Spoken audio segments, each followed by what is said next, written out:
بخصوص النشريه الخاصه للتقلبات الجويه في هذه الايام، مصالح امن ولايه عنابه جندت جميع القوات للتدخل، تقديم يد المساعده، كذلك ضمان الانسيابيه المروريه.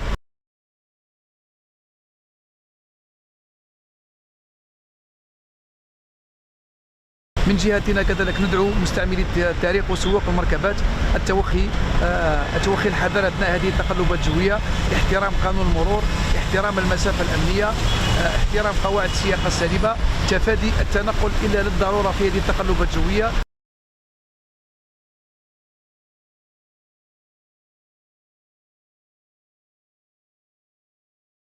كذلك مصالح امن ولايه عنابه وضعت خطوطها الهاتفيه للتبليغ عن اي طارئ 1548 رقم 17، كذلك تطبيقات الشرطه للتدخل وتقديم يد المساعده للمواطنين في حاله وجود تقلبات جويه او توقيف الحركه المروريه.